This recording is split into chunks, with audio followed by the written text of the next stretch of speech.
Bonjour à toutes, bonjour à tous. C'est avec un grand plaisir que je vous retrouve pour un nouveau journal sur 8 Mont-Blanc. Comme chaque soir, on débute cette édition avec les titres qui font l'actualité de ce mercredi 19 février 2025. Nous partirons découvrir la nouvelle télécabine de la mer de Glace. Ouverte depuis un an déjà, elle a officiellement été inaugurée ce mardi. Nous le verrons. Puis nous rencontrerons des professionnels du tourisme en station, à l'image d'un ancien pisteur devenu restaurateur. Reportage complet à suivre dans quelques minutes. Mais on débute donc en altitude. Un an à peine après sa mise en service, la nouvelle télécabine de la mer de Glace a donc été inaugurée ce mardi. Directement impacté par le réchauffement climatique, le site était en effet devenu difficile d'accès et l'ancienne remontée mécanique ne permettait plus de s'y rendre directement. Avec cette nouvelle infrastructure, visiteurs et skieurs peuvent donc à nouveau accéder au glacier et ce, plus facilement. Mais si cet équipement offre une vue imprenable sur la haute montagne et se veut être un outil touristique, il permet aussi une certaine prise de conscience de la fonte des glaces. Les précisions avec Chloé Lemeur. Ce mardi, soleil et ciel bleu étaient au rendez-vous pour inaugurer la nouvelle télécabine de la mer de Glace. Victime de la fonte des glaciers, le site était jusqu'ici difficile d'accès. Il fallait donc emprunter une télécabine obsolète et un escalier escarpé de 600 marches pour s'y rendre.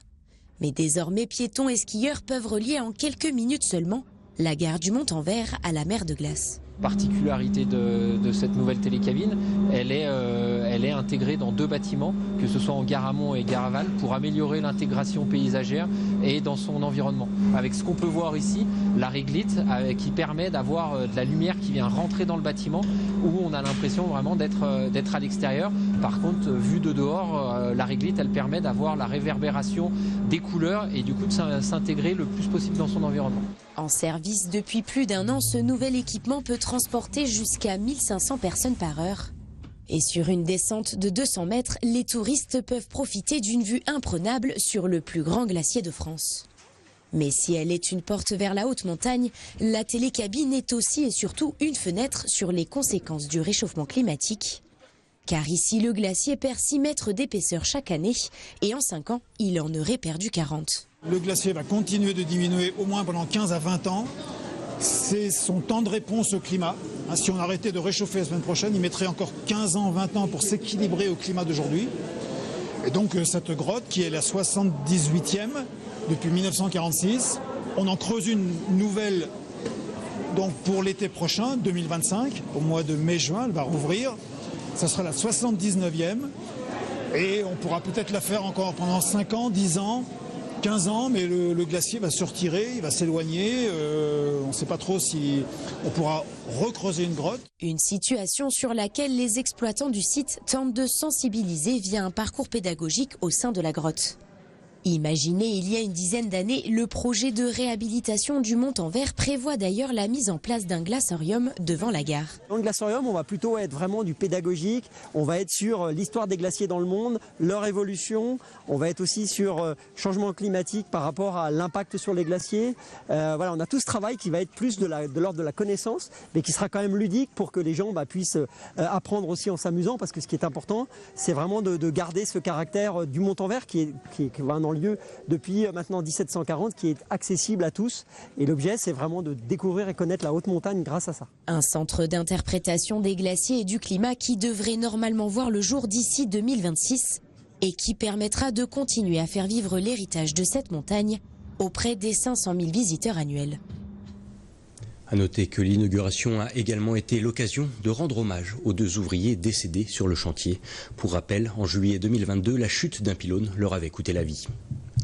On part en Savoie à présent. Le foyer d'accueil médicalisé Le Platon, inauguré en 2002 à Albertville, porte déjà aujourd'hui les stigmates du temps. Ce foyer, qui accueille et héberge des personnes présentant des troubles du syndrome autistique, est la propriété de l'OPAC Savoie, qui en a confié la gestion à l'association Delta Savoie. Pour améliorer les conditions de vie et de travail des résidents comme des professionnels de soins, un nouveau bâtiment, mieux équipé et mieux adapté, va sortir de terre dans un an. La semaine dernière, une cérémonie symbolique de pose de la première pierre avait lieu en présence des décideurs et de Sébastien Germain. On regarde son reportage. Le panneau du Platon, foyer d'accueil médicalisé situé à Albertville, est aujourd'hui bien malgré lui le symbole du temps qui passe. Il faut dire que cet établissement d'hébergement de personnes présentant des troubles du spectre autistique fonctionne à plein régime depuis 2002. L'OPAC Savoie, propriétaire, et Delta Savoie, gestionnaire, ont donc entrepris des travaux d'extension plus que nécessaires. On est très heureux qu'on puisse voir de sortir de terre ce bâtiment qui a été attendu depuis longtemps et qui se matérialise, alors un peu plus qu'une première pierre, on l'a tous vu, mais en tout cas très heureux de pouvoir voir l'avancée des travaux. C'est un établissement qui accueille des personnes porteurs de troubles du spectre autistique, donc qui sont d'un profil un petit peu particulier, qui ont des profils sensoriels un petit peu spécifiques et qui nécessitent un accompagnement avec des professionnels formés, un accompagnement adapté. Et c'est vraiment la spécificité du Platon aujourd'hui et qu'on souhaite vraiment avoir une expertise à l'avenir sur cette dimension-là. D'une capacité actuelle de 33 places, le Platon va voir son visage sensiblement se transformer. Ces nouveaux aménagements prévoient notamment la construction d'une 4e unité.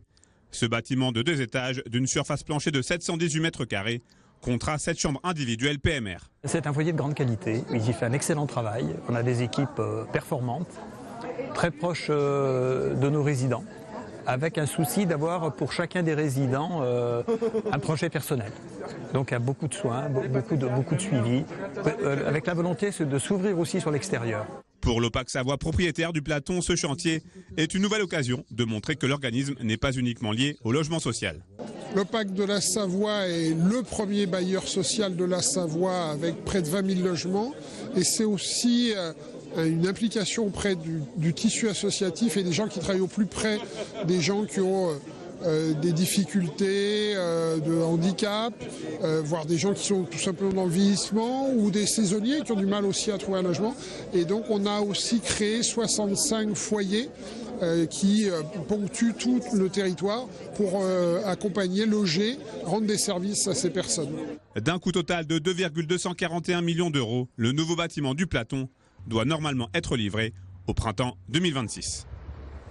On prend la direction des stations à présent, où les domaines skiables font le plein avec les vacances d'hiver qui bénéficient d'ailleurs d'une météo idéale. Un cocktail qui permet aux terrasses des restaurants de ne pas désemplir. Exemple dans la station de Valmeinier, où un établissement plutôt atypique surplombe la vallée à 2200 mètres d'altitude. Une ancienne dameuse aménagée en food truck qui s'est imposée comme une véritable institution au fil des années, comme vous allez le découvrir dans ce reportage de Fanny Savard. Si vous avez déjà skié à Valmeinier, vous n'avez pas pu la louper. Au sommet du télésiège des Grandes Roses est installée depuis 5 ans une ancienne dameuse reconvertie en food truck. Il y avait un truck qui permet de remonter la neige sur la dameuse, qui a été enlevé. Ils ont mis une cabine qu'ils ont aménagée où ils ont mis un four, une plancha, des frigos et tout pour travailler, quoi. Cet engin, encore fonctionnel, a longtemps préparé le manteau neigeux du domaine avant de devenir la cuisine du restaurant. Avant de faire restaurateur dans un food truck, j'étais pisteur secouriste sur Valmeinier pendant 20 ans sur ce secteur, le secteur du Créducat, où j'ai commencé mon métier de pisteur. Et j'ai toujours eu envie d'avoir un restaurant d'altitude. Du coup, le nom du barbotin, c'est une pièce maîtresse de la machine, c'est-à-dire c'est une roue crantée, comme le symbole, qui permet d'actionner les chenilles de la dameuse. Au menu, messieurs, bonjour. Des burgers, des pizzas, des omelettes et de l'aligot. En tout, ils sont 3 à accueillir entre 100 et 120 couverts par jour. Et le midi, c'est rush, on va dire de 11h30 à 14h30. Là, les vacances de février, c'est tendu.